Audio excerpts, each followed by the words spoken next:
Aïe aïe aïe aïe aïe, l'escalade de la guerre commence, on se met un peu de magnésite sur les mains, la poudre blanche, et on escalade tout ça. Ah putain, même l'humour ça a plu, allez on commence tout de suite. Bon, pour te la faire vraiment simple, qu'est-ce qui s'est passé? On a 3 avions américains, des B2 qui sont indétectables, parce que il y a une structure, tu vois, en forme d'aile qui ressemble à des oiseaux, donc il n'y a pas les ondes qui réfléchissent, en plus de quoi il y a une peinture qui est faite en nanoparticules de fer, donc ça absorbe les ondes. Bref, pour la partie un petit peu scientifique, je sais pas si ça te plaît, ils ont été envoyés en Iran. Donc de manière furtive, ils ont bombardé des sites iraniens, des sites nucléaires pour le militaire, pas pour la production d'électricité.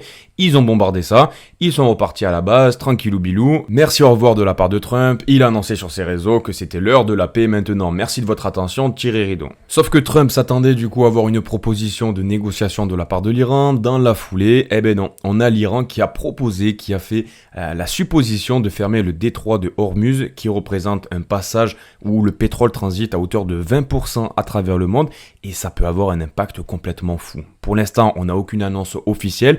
Il semblerait que la proposition vise les pays comme l'Amérique, les Allemands, les Anglais, les Français, même s'ils n'ont pas été impliqués, ils sont mis dans le même panier. On en fait partie. Si cette fermeture de canal est bel et bien effective, ça pourrait prendre des ampleurs vraiment encore plus grandes. Mais vraiment, parce que lorsque tu touches à quelconque sorte d'énergie, là tu touches à la souveraineté d'un pays. Et je te laisse imaginer les répercussions qu'il pourrait y avoir derrière. Bon, les marchés n'aiment pas trop ça, on ira en parler juste après. On a aussi la Corée du Nord qui a fait une proposition à l'Iran d'envoyer des armes nucléaires pour se défendre contre les États-Unis. On a l'Iran qui a annoncé qu'ils allaient frapper des bases navales. Il faut se dire que dans le Moyen-Orient, les États-Unis ils ont des bases un petit peu de partout autour de l'Iran.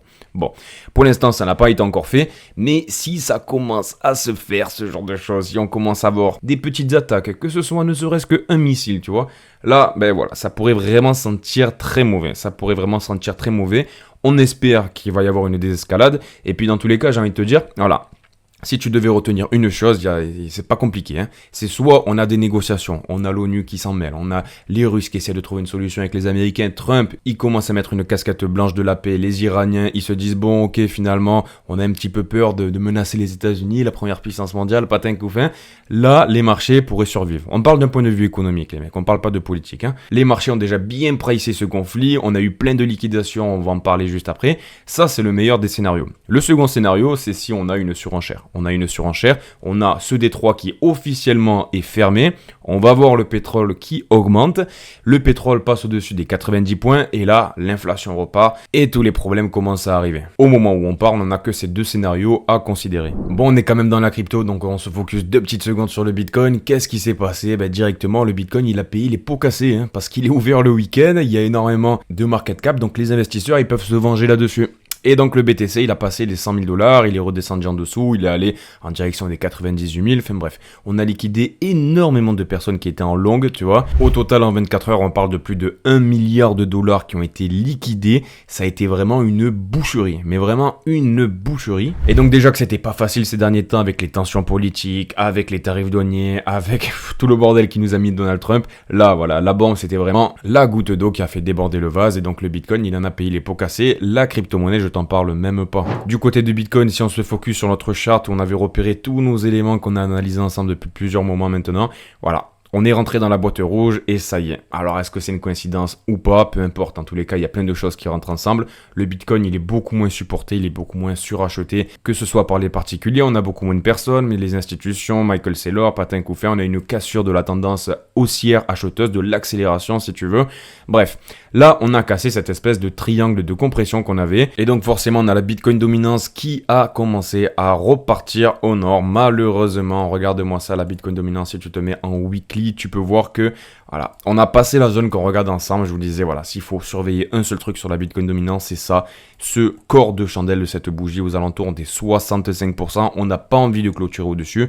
Et là, ben voilà, c'est une explosion au-dessus. Donc même la zone des 0,75 du coup sur le Fibonacci, elle n'a pas tenu. Elle n'a pas réussi à repousser le cours de la Bitcoin dominance. Et donc forcément, elle s'envole et tu as les altcoins qui vont au sol. Voilà. Donc c'est pas génial, tu l'as compris, on commence une nouvelle semaine un petit peu dans la douleur. Et si on revient 2 petites secondes sur la carte thermique des liquidations, ce que tu peux voir sur le Bitcoin, c'est qu'au-dessus de nous, tu vois, on a cette zone là qu'on repère depuis un certain moment au-dessus des 110 000 $, où il y a énormément d'argent à récupérer, il y a vraiment du gros poisson au-dessus de notre tête.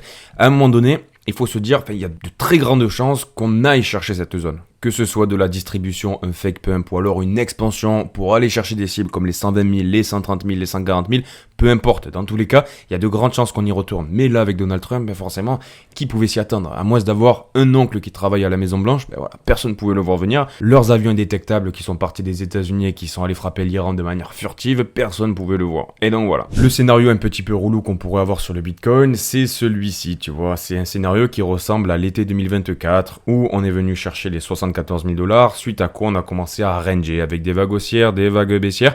Et donc, on n'est jamais revenu chercher du coup cette zone des 74 000 $. On avait laissé énormément de liquidités au-dessus de notre tête jusqu'au moment donné où ça a pété, mais ça a pris plusieurs mois. Ça a pris plusieurs mois, les altcoins ils se cassaient la gueule durant cette période. La Bitcoin dominance était vraiment très forte. Donc on n'aimerait pas que ça se passe de cette manière, mais pour l'instant à moyen terme avec l'été qui approche et les institutions qui vont se déconnecter, etc., c'est pas un scénario qui est inenvisageable. Ensuite, si on jette un petit coup d'œil du côté du portefeuille de BlackRock, on a Coinbase qui a envoyé une quantité astronomique de Bitcoin ces derniers jours.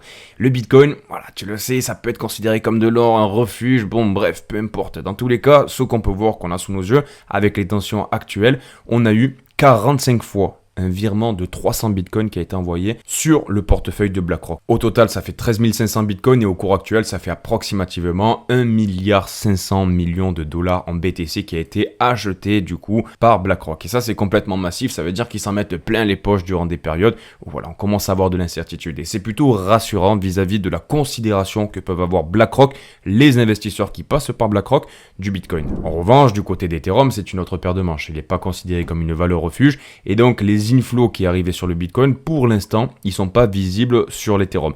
On en a eu quelques-uns qui ont été achetés, hein, d'accord, aux alentours des 2500, 2400 $, tu vois, on a eu 6000 Ethereum qui ont été achetés, enfin bref. Dans tous les cas, on verra ça cette semaine, mais là, tu peux le voir que BlackRock favorise énormément le Bitcoin. Du côté du retail, donc du nouveau qui arriverait dans la crypto-monnaie, tu te doutes, c'est pas la meilleure publicité qu'on puisse avoir, même si, tu vois, on avait eu un petit sursaut. On avait eu un petit sursaut, du coup, avant ce week-end, là, on était repassé à la 350e position, mais bon, je pense que lorsque ces chiffres vont s'actualiser cette semaine, on va bien descendre, même si, comme tu peux le voir, on a 1 milliard d'USDT qui ont été mint, mais on a encore eu 1 milliard, et finalement, avec la correction du Bitcoin et du monde de la crypto-monnaie, ça a attiré des investisseurs à racheter de la crypto-monnaie. Mais attention, c'est des investisseurs qui étaient déjà là, certainement, parce que voilà, c'est pas la meilleure publicité qu'on puisse avoir, tu vois, une personne qui ne connaît rien à l'investissement au monde de la crypto-monnaie, c'est pas avec des corrections de moins 30% dans la journée, des sites nucléaires qui sont menacés, une potentielle guerre mondiale qui va attirer ces dernières à entrer dans le monde de la crypto-monnaie. Donc en tout cas, les gens qui sont déjà installés, qui sont connaisseurs du monde de la crypto, eux, oui, ils repositionnent un petit peu de cash, mais bon, c'est pas non plus une folie. Et puis concernant notre indicateur Altcoin Season Index, qu'on regarde régulièrement depuis maintenant un an, nom de Dieu, ben merci Donald Trump, merci McDonald's, Perruqueman, appelle-le comme tu veux, regarde-moi ça. En l'état en formation, donne épaule tête épaule inversée, la même chose qu'on avait eu en été 2024. Et puis, ben voilà. Tension politique maximale, le Bitcoin qui corrige, la Bitcoin dominance qui reprend de la force et qui passe des zones qui vraiment ne font pas plaisir. Les altcoins se cassent la gueule et notre indicateur Altcoin Season Index, lui aussi, il prend sa rouste. On est descendu aux alentours des 12 et ça fait vraiment très mal. On est dans des zones vraiment de bear market, mais c'est complètement ouf. Donc voilà, tu connais mon plan, tu sais ce que j'ai fait, je te l'ai partagé tout au long de ce cycle. Moi, j'ai quand même une partie où je suis investi en crypto-monnaie. Même si j'ai pris des bénéfices lorsqu'on rentrait dans des zones qui pouvaient être des signes de retournement, je m'étais décorrélé du marché à hauteur de 50%. Bon, mais là, ce qu'il faut se dire, c'est que si tu as encore de l'argent qui est disposé, ben vendre dans des zones de peur absolue, c'est pas la meilleure chose à faire. Alors après, si tu penses que les tensions géopolitiques peuvent vraiment dégénérer, que tu as des sources, que tu as un cousin qui travaille au Pentagone, ben ouais, pourquoi pas sortir maintenant? Mais lorsque tu es dans des zones, tu vois, où tu as les altcoin index qui sont à 12, qui sont en dessous de 25 depuis maintenant plusieurs mois, je pense que c'est pas le meilleur moment pour vendre. En tout cas, c'est ma vision de voir les choses. Au moins attendre un prochain rebond, parce que ça ne sera pas éternel. Dans l'histoire de la crypto-monnaie, c'est toujours comme ça. Regarde. Ça fait l'accordéon. C'est une sinusoïdale qui est un peu bizarre, mais on reste pas indéfiniment, tu vois, dans des zones en dessous des 25. Ensuite, une charte que je voulais te partager, c'est une charte qui met en évidence la M2 Money Supply. Tu sais, c'est cette courbe jaune là qui représente la liquidité qu'il y a à travers le monde et qui jusqu'à présent a été plus ou moins corrélée avec le Bitcoin avec une latence de 70, 80 jours, 110 jours, bref, chacun voit midi à sa porte. Moi, je préfère regarder avec 80 jours parce que je trouve qu'on a quand même une bonne corrélation. Là, tu vois, on a le top de Bitcoin qui était plus ou moins centré, tandis que là, on a eu le bottom, suite à quoi la M2 est repartie et le Bitcoin a suivi derrière. Donc, on parle de 80 jours. Bref. Comme tu peux le constater, on avait une correction qui apparaissait à partir, tu vois, du 7 juin. Et il semblerait bel et bien que le Bitcoin s'y soit corrélé. Géopolitique ou pas, peu importe. Le Bitcoin s'est corrélé et actuellement, si tu regardes vraiment factuellement cette courbe-là, elle monte encore. Elle monte encore. Sur cet indicateur-là, tu passes des 95 aux 97. Donc, est-ce que ça va se refléter sur le cours de Bitcoin ? À noter tout de même, attention, qu'on ait un ralentissement. Tu vois, là, on a vraiment une explosion de la M2 Money Supply qui est notable, là, tu vois. Hop, hop, hop, hop, hop, c'est un mur, ok. Là, ça augmente toujours, ok. Donc, du 2 juillet, du coup, au 31 août, avec ce petit retard de 80 jours, bien sûr. Mais regarde la pente. Ça, c'est notable aussi. Il faut vraiment le garder à l'œil parce que la pente, ça te montre l'accélération, finalement, de l'argent qui arrive à travers le monde. Et l'accélération, c'est hyper important. C'est la dérivée de la vitesse. Et tu l'as bien vu avec l'argent qui arrive des institutions, qui arrive avec les ETF, on a perdu énormément de force sur le Bitcoin et à certains moments donnés, ben, ça se reflète sur le cours de ce dernier. Donc là, regarde la pente. Elle est plutôt costaud, tandis que là, hop. Tu vois, c'est peut-être plus visible comme ça. Donc forcément, dans cette zone-là, même si on a de l'augmentation de la M2 Global Liquidity et que le Bitcoin est corrélé, qu'il monte, tu vois, qu'on fait une distribution, une expansion, peu importe, il faudra vraiment faire attention dans cette zone-là. Parce que pour l'instant, on n'a pas une cassure de la tendance haussière, mais on a un ralentissement de la tendance haussière. Et ça, c'est important de le noter selon moi. Ensuite, si on fait un petit point rapido sur le long terme holder supply de Bitcoin, cet indicateur qu'on aime bien sur la crypto brève, qu'on regarde régulièrement, qui nous montre finalement l'accumulation des investisseurs long terme sur le Bitcoin. Comme tu peux le voir, durant ce week-end, on n'a pas vraiment accumulé, on n'a pas vraiment vendu. On est en train de faire ce fameux plateau. Il semblerait que le plateau soit en train de se construire. Même s'il a quand même une tendance un petit peu haussière avec une pente qui est proche de zéro, ok, on a quand même visiblement un ralentissement notable de l'achat des investisseurs long terme sur le Bitcoin. Et donc tu le sais, lorsque on va avoir ce plateau qui va céder, ok, comme on l'a eu ici, comme on l'a eu ici, on va avoir un transfert de liquidité. Pour l'instant, c'est pas encore le cas. Avec tout ce qui est en train de se passer, on oublie toute la théorie, tous les fondamentaux, mais on voit bel et bien qu'on a quand même une perte de puissance, une perte de vitesse sur cet indicateur, sur cette courbe bleue, tu vois. Elle a tendance à se faire écraser comme si on avait un mur au-dessus de nous, qu'on essayait de le passer, mais bon. Les investisseurs long terme, ils investissent de moins en moins dans le Bitcoin. Après, si le Bitcoin va en direction des 90 000, des 93, bon, on pourrait avoir encore un dernier pic d'achat de la part des investisseurs long terme, où ils se disent, ça y est, je mets un dernier gros billet, puis ensuite, hop, j'attends les nouveaux. Donc, dans tous les cas, on suivra ça de près, mon cher ami. Et ce qui est plutôt sympatoche, enfin pas vraiment, c'est sur l'Ethereum, tu vas me dire peut-être que j'ai une boule de cristal, mais bon, on avait parlé du coup d'une figure, ok, où l'Ethereum, il viendrait casser vers le bas, mais de manière très violente. Je t'ai laissé le schéma qu'on avait fait ensemble la semaine dernière, où ce dernier, il irait taper cette espèce de résistance aux alentours des 2150 $, qui est une zone stratégique. On est venu buter à de nombreuses reprises, tu vois, depuis plusieurs années. Là, ça, on s'est appuyé comme support. Là, l'Ethereum, il a craché complètement. Il nous a fait une espèce de Bart Simpson. Mais cette figure, ce qu'on s'était dit ensemble, c'est que si les choses s'améliorent, si les fondamentaux sont un petit peu plus jolis, que Donald Trump se calme, qu'on a un peu de répit, nom de Dieu, dans ce monde de fous, et bien sur Ethereum, on pourrait avoir une opération de week-off où finalement on serait venu chercher un maximum de liquidité, tu vois ici, et on repartirait vers le nord en ayant chassé toutes les personnes qui étaient en long sur le token ETH. C'est pas impossible, pour l'instant c'est vraiment pas la priorité, comme tu peux le voir, même BlackRock, ils ont ralenti leurs achats sur Ethereum, ils se focus sur la valeur refuge du monde de la crypto, autrement dit le Bitcoin. On va voir si on a un ralentissement des tensions, potentiellement des négociations, le canal aussi qu'il faudra suivre de près, tu sais, le D3 dont on a parlé tout à l'heure. Bref, il faudra vraiment se tenir au courant. Dans tous les cas, sur le groupe Telegram, on te fera des points réguliers. D'ailleurs, le groupe Telegram sur lequel on va un petit peu plus en profondeur sur la géopo, on donne aussi des positions de trading, etc.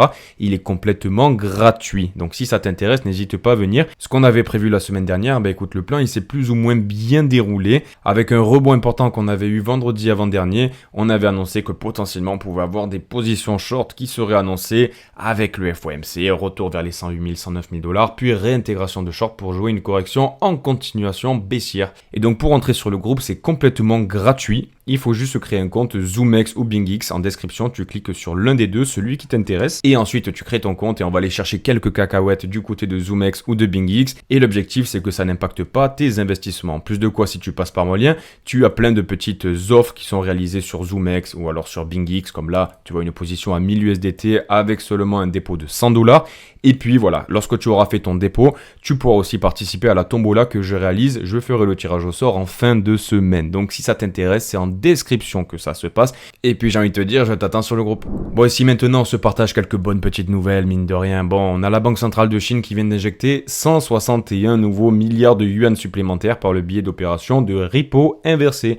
Donc on a un petit peu d'impression d'argent du côté chinois et ça c'est toujours bon à prendre, ça fait toujours plaisir parce que tu le sais, l'argent finit toujours par ruisseler vers les marchés et le Bitcoin y prend ses miettes au passage. Il faut quand même que le contexte géopolitique soit plutôt propice, mais bon. Et puis à son habitude, on a aussi Michael Saylor via MicroStrategy qui nous annonce un nouveau point orange et tu le sais, lorsqu'il met ces fameux points orange sur cette charte, ça signifie qu'il va nous faire une petite annonce concernant de nouveaux achats de Bitcoin via son entreprise.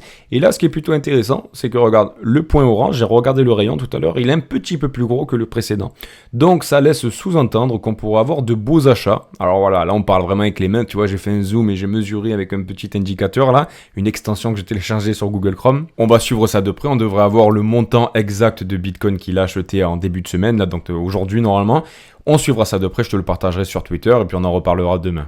Ensuite, concernant l'adoption du Bitcoin et la course à l'armement de ce dernier, on a la région des États-Unis, le Texas, qui, ça y est, a adopté officiellement, ça a été promulgué, la réserve stratégique de Bitcoin. Ça, c'est complètement massif pour l'instant. On n'a pas encore eu d'achat, tu vois, mais symboliquement, c'est quand même très fort. Allez, on s'arrête là pour aujourd'hui et si tu veux continuer à parler, n'hésite pas à venir sur Twitter ou sur le groupe Telegram. On se retrouve demain, donc prends soin de toi, bisous, ciao ciao.